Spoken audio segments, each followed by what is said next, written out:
Hey, kia ora, Helen Brahms here, coming to you live from Tucson, Arizona, where it has been an interesting day. So I said yesterday I was going to go do the Biosphere 2. Yeah, plans are good things, and they change. But that's okay, because it turned out being an awesome day anyway. Had client stuff that I had to get done today, time-sensitive stuff that had to be done. So by the time all of that was done, it was too late to go out. But while we're working on that, I got a whole bunch of other stuff done, like from Networking Riches over the weekend. I came up with this huge to-do list. So I actually sat down, I got the goals all written out, I got them emailed to my accountability partner, and so she'll have them for tomorrow when we have our accountability call. And so I felt really good about getting that done. And then a funny thing happened. One of the things I was going to do, one of the things I'm looking at doing is doing a whole bunch of like travel tips, just little snippets like that I could probably make memes out of. I don't know. I haven't decided yet how I'm going to use them. But I started writing down some just like one sentence travel tip things. And the next thing I knew, I was writing a blog. So so my little travel tips, as I was writing one, I was going to write one travel tip, and then I thought, and then for some reason the pen just kept moving. And the next thing I know, I've written 3 pages, handwritten 3 pages. Typed up, it'll probably be about a page. So it was so I got a lot of that done today, which is kind of interesting. It's just amazing where the inspiration comes from. I've been trying to do writing every day, and so today was really different with just jotting down some travel tips that could just be one sentence, things that I could put on a postcard or something like that, and then to end up writing blogs. So my blogs are going to be coming out soon after I've proofread them a little bit and typed them up and all that sort of stuff. So it wasn't too bad, even though I didn't get to do what I had planned. Other great things came out of it. I got some blogs done. I got some goals set. I started working on some of those goals. I have happy clients today. I got stuff done with them. What else did I do today? That was basically it.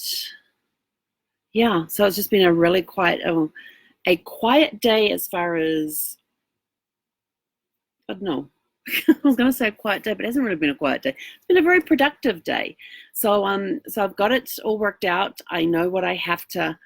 I did some more research on the places I'm going to, and I found the missile place, and it's the Titan Missile Museum, and it's like 30 minutes from where I am right now. So that's getting added to the list, and I did remember to extend my enterprise car, although I rang the number that was on the website, and it turned out it wasn't the one at the airport where I picked up the car from. It was one just down the road, which often gets confused with being from the airport. And I'm like, well, you were on their site. What can I say? So got all that taken care of. What else did I get taken care of that needed to be done? Got some bookings done today. Got some more quotes sent out. So it's been a very productive day work-wise. And looking ahead, it's just working on goals that I've got set. And most of my goals go into the middle of November.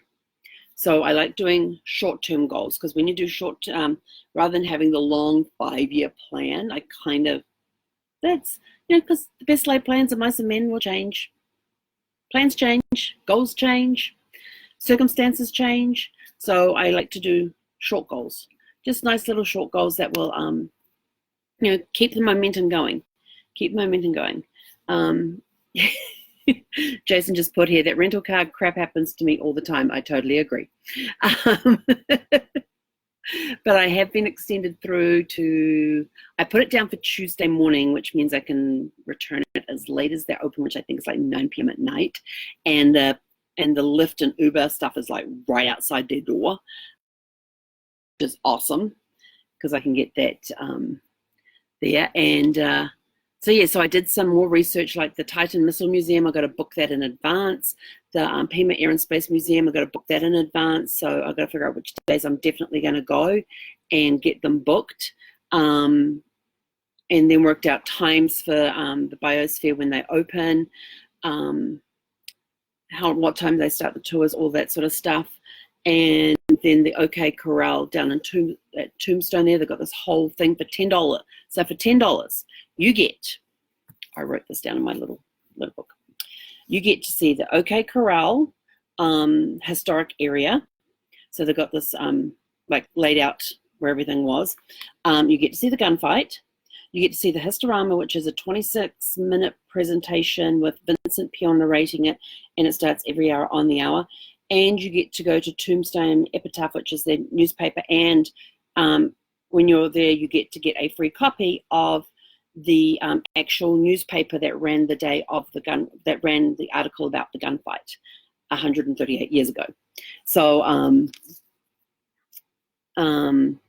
yeah, so it was kind of cool. So I worked out what I need to absolutely book in advance, because some of it's on space availability and that sort of stuff. And especially with the Titan missile, they do a 1-hour tour, so you actually have to book in what time the tour that you want and that sort of thing. And then they walk you around this missile silo. So yeah, I'm looking forward to that one. That's going to be cool. You get to see these things on TV and you don't really grasp the concept of the size. And so I'm thinking that, you know, it's going to be a lot bigger than it appears on movies and that sort of thing. So yeah, I'm kind of looking forward to that one. I'm looking forward to all the places I'm going to go see, because they're all new to me. You know, everything that I'm going to go see is, well, apart from the Air and Space Museum, because I just love my warbird planes. I do. And my jet fighters. I couldn't tell you what ones are flying overhead at times, but I still like them. I like the sound. I hear a jet fighter and my heart goes. But yeah, so everything, you know, biosphere, never been into anything in an environment like that before, so that's going to be awesome. Titan Missile Museum, I've seen them in movies, seen them on TV, that sort of stuff, but never been in one. And of course, Tombstone, it's Wild West. Yes, a Wild West, yes. I'm coming up with story ideas about the Wild West. I just need to do the research. So like my Alaska story that I'm working on, my story that takes place in modern time but has an Alaskan portion to it, that's going to have two stories running simultaneously, one taking place in Alaska in the early 1900s and then one taking place modern day and how they intersect and cross over and all that sort of stuff. That one's coming along really well. Like I said, a lot of the storyline has been completed. I just got to go back and put in just more description on things, dialogue, that sort of stuff, because right now it's just a very loose outline. And I'm starting to do the same on the Wild West stuff.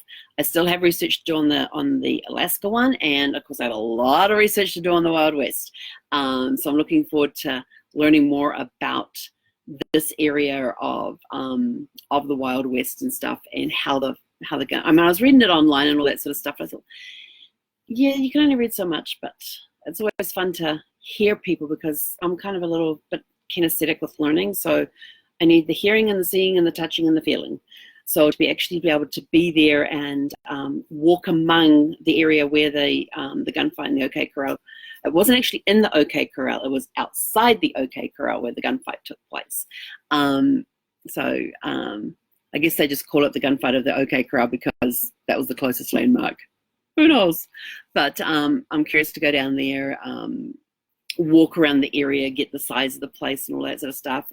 It's just amazing where inspiration is hitting me these days. My brain is just like going, and so to be able to go to these places, and yes, I've still got to post the pictures from the old Tucson studios as well.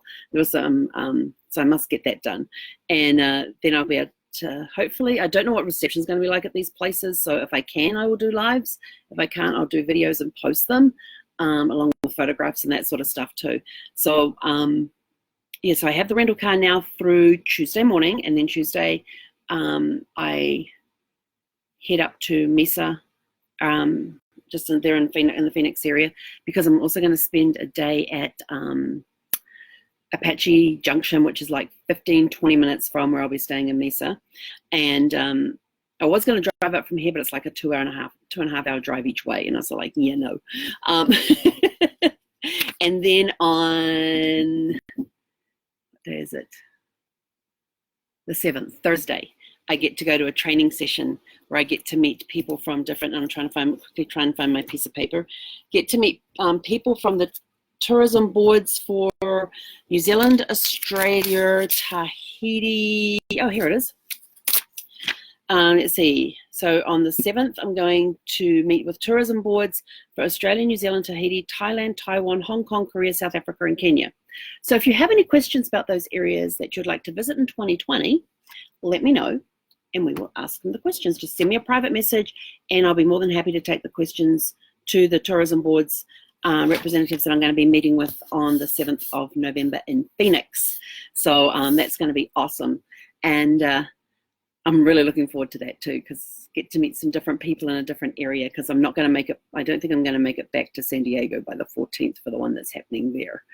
Who knows? Maybe I'll do both. We shall see. We shall see. We'll think about that one. But definitely going to do the one in Phoenix. So that's Thursday. So then Friday will be Apache Junction. Saturday I have my mastermind group, and then I have Sunday there, and then I leave on Monday. Or do I leave? Oh, hang on. I'm probably losing. No, this Saturday I have my mastermind group. So the following Saturday I leave Mesa, and I don't know where I'm going yet. But that's the joy of having the freedom to just hit the road and travel. So you want a travel tip?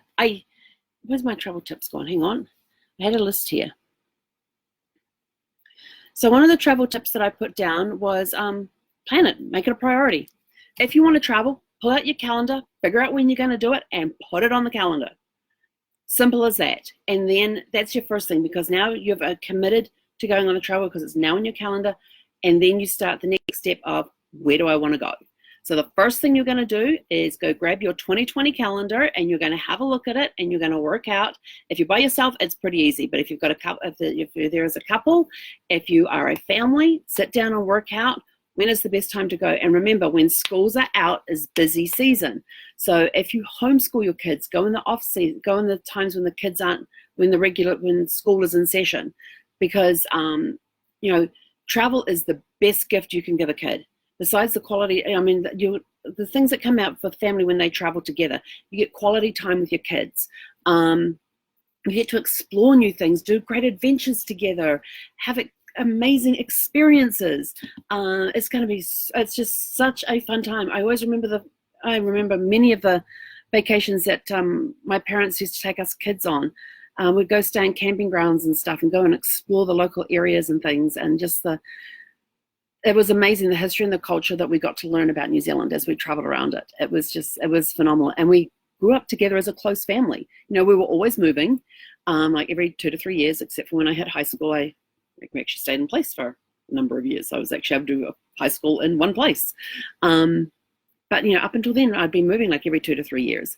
So we became a very close-knit family, and traveling together was just awesome. Some of the adventures we went on was just amazing. I remember taking the boat across the Mount Tarawera lake there, where the pink and white terraces were buried back when Mount Tarawera erupted in the late 1800s. I can't remember the exact year. And getting to see the big scar across the top of the mountain there that just blew its top. But walking through the buried village there that got buried when the mountaintop exploded, and exploring these things and trying to imagine as a child what it would be like to have hot ash and lava and stuff just throwing down on your village, and then reading about a story about a guy who they dug out several days later, and he was still alive. It's so like, oh my gosh, how did he survive that? And you're trying to imagine, well, maybe if I just curled up in a ball and I would still, and you're not even thinking about the fact that the air could be cut off and all that sort of thing. It's just, curl up in a ball, and that way I can still breathe. And so, just as a kid, I remember my imagination going wild when I was going through that place at the buried village there. It was just phenomenal to see, the stuff that was covered in dirt and ash and lava, and when that thing blew. Lots of adventures. I remember doing a drive late at night to catch a very early morning ferry, because the ferry that was supposed to take us from Littleton near Christchurch up to Wellington had broken down. So now we had to go from there all the way through to Picton, and we had the car with the trailer on the back, and we're driving, Dad's driving at night there to get us there and get us on the ferry and that sort of stuff. So, just lots and lots of great memories. And my youngest brother always used to fall asleep between myself and my other brother, and he would tend to head on your shoulder, and you sort of go like this, and you go over the other side. And so, of course, then we'll go over bumps, and his head would go like this. And so my brother and I would ask him stupid questions that he'd always go yes to, even though he was asleep and completely out of it. Just fun stuff like that. All the board games we used to take with us and play along the way, and just so many memories. So if you've got a family, start planning your vacations now. It doesn't have to be expensive. You don't have to go far. It could be, just going to the next state over, or going to the next town, or maybe going a little more expensive and going on a cruise or an all-inclusive resort or something.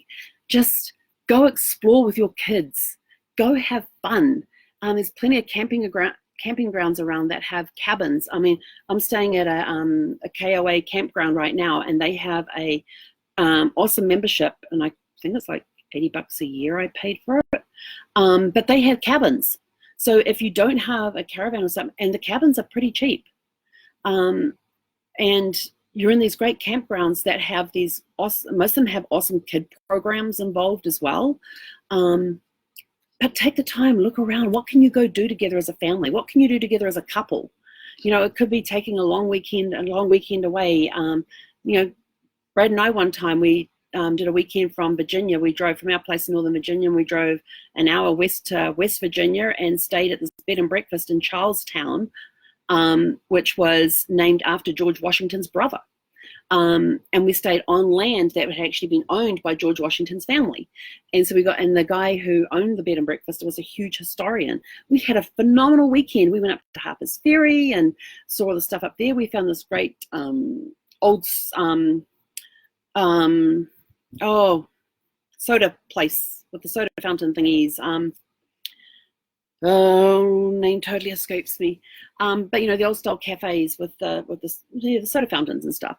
That was in some little town between Harper's Ferry and Charlestown, and we had a great time. It was a great weekend away, and it was far enough away that we felt like we had been on a vacation, and we were only away for 4 days. But we came back refreshed and ready to plan our next trip. I mean, we had a lot of fun discovering that area. And of course, the Harper's Ferry, the story that goes on Harper's Ferry in the Civil War.